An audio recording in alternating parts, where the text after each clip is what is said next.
my goodness, I don't even know where to begin with this bullshit. Deontay Wilder, the hardest puncher ever? Ever?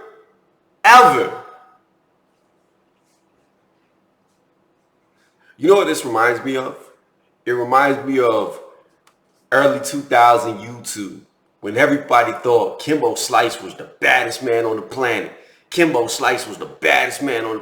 at him. He in the backyards in Miami beating up this dude, that dude, taking punches from this dude, taking punches from that dude.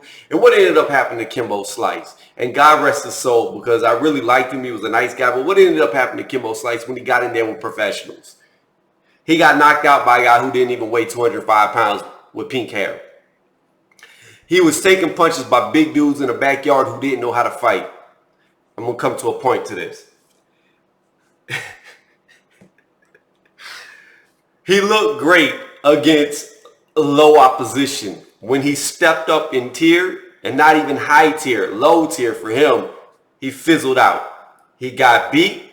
He went into professional fighting too late in his life. Could he have been successful? I don't know if he would have done it younger, but it showed that there is a difference. There are levels to fighting. There are levels to boxing. There are levels to MMA. You're not going to come off the street and beat somebody who's a top tier person who's been doing it all their life. Yes, I have made comments that people are just born better than you.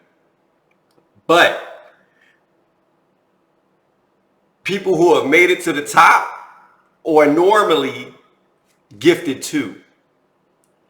So your God-gifted abilities, while they may be better than somebody already at the top, if you're not trained and know what to do with that, then you have a tool that you don't know how to use. It's like trying to cut down a tree with a chainsaw and not knowing that you need to put gas in the chainsaw. Yeah, you got the tool to cut down the tree, but you don't have to know how to use the tool to cut down the tree, so it's useless. Now that that's explained, I want to get into this. I'm going to read something real fast, and then we'll come full circle to my point. Because this would be here for hours to shut this shit down. I would be here for hours. And I already wrote a very long comment in this person's comment section that people have been replying to. I think it's up to like 20, 30 replies now. And it's just the audacity of this. Now, I will say this. I have been giving Deontay Wilder a lot of praises. I have been turning around, doing a 180 on my standpoint and my viewpoints about Deontay Wilder. This is not a hit against Deontay Wilder. This is not trying to be negative against Deontay Wilder. This is just stating facts. And at this point, Deontay Wilder has not proven himself to be amongst the greatest of the punchers. Now, I know this is all stemming from the PBC putting out knockout ratios. Deontay Wilder is the highest knockout ratio in the history of boxing. But what they don't tell you is guys like Mike Tyson stay way past their prime. So therefore, when they have 60 plus fights now, they're old. They're not getting the knockouts that they once got when they were in their youth. So it's kind of a tilted scale, especially when you go back to the 70s and below, where guys are fighting 80, 90 times before they retire. And they're fighting extremely frequently in a year. So it's a very skewed thing to look at, because Deontay Wilder's career really at this point right now is just picking up. This is the start. This is the birth of Deontay Wilder's career. And I would really say not this fight, but the first Tyson Fury fight was really the birth of his career. It was the first time we saw him get in there with an A-level opponent. And I'm going to get on Ortiz in a minute. Then after that, you saw what he did to Brazil, who was by no means an A-level opponent. 20 years from now, nobody will even know Brazil's name. And I'm going to get to that as well. Then you see him get in there with Ortiz and knock Ortiz out in the exact same round that I called. But Ortiz is not an A-level opponent. At the moment, Deontay Wilder has only fought one, Tyson Fury. And in that fight, he has a 0% knockout ratio against elites of his era. Now, on the flip side, Anthony Joshua. Anthony Joshua has gone up against Titans. He's gone up against the best. He went against Klitschko. He went against Povetkin. He went against so many good fighters and still maintained a higher knockout ratio than Deontay Wilder until he lost to Ruiz. That is now why Deontay Wilder has a higher knockout ratio than AJ. AJ, I still believe, should be, if not 90%, 88, 89% knockout ratio at the moment, fighting titans of his era, not trash cans. So this isn't to give props to AJ over Wilder, because as I said, Wilder to me is just now blossoming. This is him starting his career. From here on, we should see Wilder in there with Tyson Fury. He says he wants to, and I gotta say it, unify. He wants to unify. He wants to unify all the belts. And if he does that, then if Ruiz beats AJ again, then by far Ruiz was just a better fighter, or he's just a bad matchup for AJ. And Ruiz just might be that one guy that AJ just can't beat. AJ might be able to beat Wilder. He might not. He might be able to blow through everybody else, and just for whatever reason, Ruiz just has his number. It happens at times. But with that being said, if Wilder does what he says and fights Ruiz, fights AJ, he knocks Ruiz out, he knocks AJ out, he goes against Pulev, knocks him out, he goes against a Parker, knocks him out, he goes against Dillian White, who I believe to this day, he's scared of. I don't think anybody wants Dillian White, to be honest with you, but I can't really boost Dillian White up too much with his drug issues that have been going on. But with that being said, back to the point, because I'm very sporadic and I ramble. If Wilder can go through and beat the top guys of his era, then by all means, he can have that title. And I have no qualms with it. But what I have issues with is the fact that you're giving this guy legendary status over knocking over trash cans. Now, I'm going to read my comment, and then I'm going to bring back my original thoughts, because this video was about Ernie Shavers versus Deontay Wilder, who hit harder. Now, you got to understand, Ernie Shavers went against legends, went against names in boxing that will be quoted forever. And here's what people don't understand. There is a reason why somebody is considered a legend. There is a reason why. For instance, newer legend, Floyd Mayweather. And I'm about to make a video about him being the greatest ever. Because at this point, I'm really starting to believe that Mayweather might actually be the greatest ever to box. I'm not saying he's the best fighter ever, but he might be the greatest. And I'm going to bring out my reasons why. But Mayweather did not get a legendary status by being knocked out. Point. When you become a legend, you're known as being durable. You're known as being tough. You're known through going through wars. You've been battle tested. You've made it. You survived. You're amongst the elite. You're amongst the best. And you don't go down easy. That's a legendary fighter. To knock out a legend means something. To hurt a legend, to have a legend saying you're the hardest person that ever hit them, means something. When you're knocking out people like Spilka, it doesn't mean shit.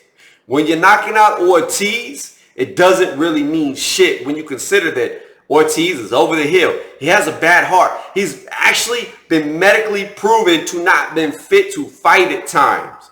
He has got so many health issues going on in the background that to even at this point in stage in his career to put him up there is ridiculous. But I'm going to break down Ortiz in a minute with this long comment that it is. So let me stop talking. Let me read what I wrote.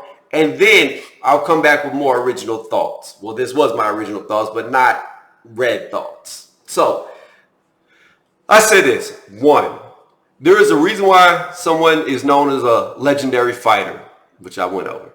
You do not earn legendary status by getting knocked over with ease. Thus, even if Shavers didn't knock these guys out, it doesn't mean you can use this as a defense for Wilder being a harder puncher. Two, Ortiz is a notable name. Why? Because Wilder did a good PR stunt for him, calling him a boogeyman. This is the same Ortiz who just struggled against Christian Hammer, a B-level fighter at best. Who is Ortiz's fault? Look at his resume. Look at his record. Brian Jennings. This is the only person on his record with any name that he's beat. He's got one name on his entire resume of anybody who stands out, and that's Brian Jennings. Now, let's explore Brian Jennings. Back to reading. Brian Jennings equals 0 power. Look up his knockout ratio if you don't believe me. His most notable performance was against Klitschko, and then he fizzled out after the loss. Now, touching on that, I don't know. I have watched Brian Jennings versus Klitschko several times, and I cannot say with 100% confidence that I believe Klitschko beat Brian Jennings on that night. It was a very close fight. Jennings fought a beautiful fight with using his agility, his bobbing and weaving, and hitting scoring blows. It was amazing. But after that fight, he fizzled. The masterpiece that we saw against Klitschko, we never saw again, and we haven't seen again. With him going as far as to get knocked out by Joe Joyce. So, back to reading. Again, as it has been stated, Ortiz is over the hill. He has a documented bad heart and has shown trouble to last late in fights due to his medical issues. 3. Tyson Fury. Wilder did not knock Fury out. Fury was floored by a cruiserweight in Steve Cunningham. This shows that he doesn't have the best chin out there. So, to state because Deontay Wilder knocked Tyson Fury down twice shows that he's the hardest puncher ever is ridiculous, because Tyson Fury himself has been floored by lesser punchers. Now, Tyson Fury's advantage is he's very agile. He moves like a welterweight at a heavyweight. This has always been his advantage. He's so good at his movement that he forces the other fighters to fight at his pace. He controls the action because of his ability to move. Now, with that being said, Tyson Fury was way out of shape. I think he said he was 380 pounds. Had just lost all that weight. Jumped back into this fight, which I thought was too early for him. It was very premature. Got into there to fight with Wilder. Went the distance. Many people, including myself, believe that Fury outpointed Wilder. I believe Wilder only won maybe 3 rounds in that entire fight. The 2 rounds. So here's another thing I want to state. If you rewatch the fight, Fury versus Wilder, 1, because they're about to have 2, so we'll call it 1. The rounds that Wilder knocked Fury down in, Fury actually got up to outbox Wilder for the rest of those rounds. So when he got back up on his feet, he actually, in my opinion, landed more scoring blows than Wilder did after Wilder scored the knockdown, especially in the 12th round. He had Wilder on little spaghetti legs a couple of times in the 12th round after being knocked down. And Wilder hit Fury with his best punch. Not only did he catch him with the straight, but he hit him with a left hook when Fury was falling. And Fury still got up. A guy who already has a suspect chin. It's just nobody can catch him on the chin to test that. So, when Wilder got in there with an elite fighter, and I'm not saying that Wilder won't knock Fury out in the rematch, because I'm seeing a better Wilder. Fury, I haven't seen him look like he used to look when he beat Klitschko, when he fought Chisora. I haven't seen that Fury. I haven't seen him return. I saw Fury, I want to say it was Schwartz that he was doing the rope-a-dope against. He looked great, not the best opposition. But the point is, Fury, the first elite fighter Wilder fought, he did not score the knockout. So if you look at it, elite names of this era, Wilder has actually got a 0% knockout ratio right now against elites. Now, let's go back to reading. 4. Arthur Spilka, Wilder's self-proclaimed best knockout. He was knocked out by Brian Jennings in the 10th round, who at the time only had 9 knockouts on his record. Like I said, Brian Jennings, when he was good, amazing mover, not a hard hitter, knocked Spilka out in the 10th round with only 9 knockouts. Then Wilder knocks him out in the 9th round, only 1 round earlier than pillow hands Brian Jennings had. And I'm not trying to disrespect Brian Jennings, because like I said, I could see the debate between him and Klitschko argued that he beat Klitschko on that night. So, beautiful fight, but he fizzled out. Bottom line, and he's never been a hard puncher. So I'm not disrespecting Brian Jennings. I had a lot of respect for him. I loved the Klitschko fight. I loved the way he fought him tactically. It was a great fight to watch. Back to reading. Then Szpilka goes on to fight Adam Kownacki and gets knocked out in the 4th round. Quicker than Deontay Wilder. Then, and I'm going to add a little more past just the reading. Then he goes on to get knocked out in the 2nd round against Derek Chisora. Now, pause from me reading. Derek Chisora has always been known as a journeyman. He's been known as a stepping stone. If you can beat him, you are now up there in the A tier, looking at going into the elites. He has always been the gatekeeper. Chisora has always been a good fighter, but never a great fighter. Now, with that being said, under David Haye, we're seeing a brand new Chisora, and I'm loving it because I like Del Boy. I like anybody who speaks their mind and doesn't let people run over them. I like that mentality. So therefore, I rock with Chisora, and I want to see Chisora do good. I would love to see him in a title match, and I would love to see him win a belt, just because I like his story, I like his attitude, I like his mentality. I like him. And I actually had him winning the first Dillian Whyte-Chisora fight. It was a very grueling, close fight. But I actually, and y'all know how I feel about Dillian Whyte today, Dillian Whyte. But back then, I felt Chisora did enough to win. But in the 2nd fight, y'all saw Whyte knocked him out. So, anyways, back to the point. Every person who's high B level that's fought Szpilka has knocked him out. And 2 out of the 3 outside of Wilder that knocked him out did it much faster than Wilder.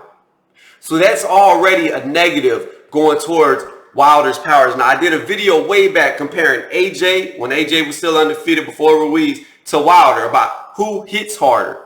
And when you did their 3 light type opponents, AJ actually won that by having 1 less round in the ring. So in other words, when you combine all the rounds they spent with their opponents of light type before they knocked them out, AJ actually won it by 1 round. Was faster knocking people out by 1 round. So I put that up later, which also doesn't look good for Wilder. If he's the hardest hitter ever, then how is he not winning these fights faster than guys who are supposedly weaker punchers? But let's move on because we can get into dynamics and movement. So back to reading. What is the point of that? Everyone who has knocked Szpilka out has done it faster than Wilder outside of Jennings, and all these fighters who beat him outside of Kownacki are considered journeymen. Have you ever even taking the time to look up Wilder's opponent? This was directed to like the guy. But have any of y'all that are claiming this, have you ever looked up Wilder's record?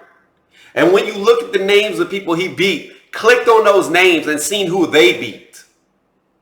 Have you actually looked at his record and his resume and clicked on each individual name to see how bad of opponents the people he beat had beat? Because it gets even worse than what he's done. Have y'all ever done that? No. I know y'all haven't, because I haven't. If you had, this wouldn't even be a statement coming out of this person's mouth. So, long list. So it says, if you do, you will find all these guys have either fought a long list of nobodies or have been KO'd a lot, meaning that they're susceptible to being knocked out. That's what that means when I wrote that. I said, the bottom line, Wilder has never stepped in there with a titan. He has looked great against B-level and below opponents, but the first time he fought someone in the A category, he couldn't put him away, which means he has a 0% KO ratio against the elites of his era. I will leave on this note. Before AJ lost to Ruiz, AJ had a higher KO ratio against the best of his era. There is a huge difference in knocking over trash cans and knocking over mountains. That was my article that I wrote. Some of that was repetitive from what I said earlier. I say article because the comment section, I really did write a novel. It's too long. Here's the point.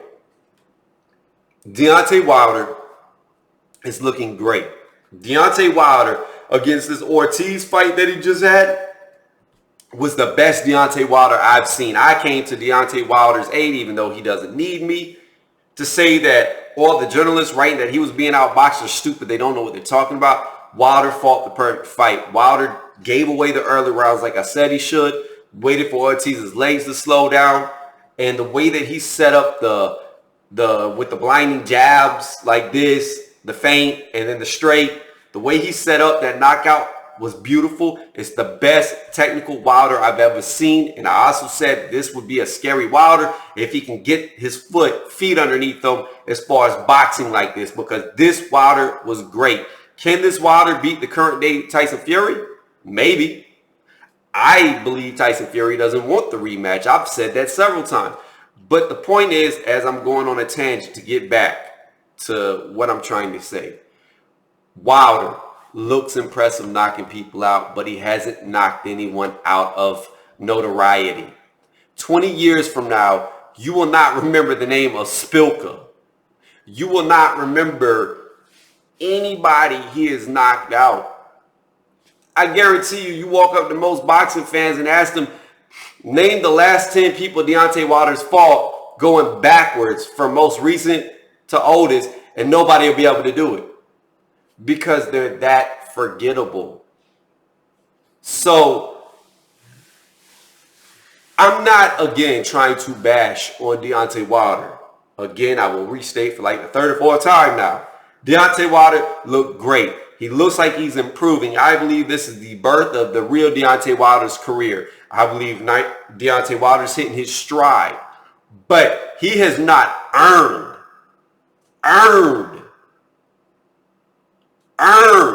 and I'll say it one more time, earned the right to be called the hardest hitter ever when he hasn't fought anybody to be considered that.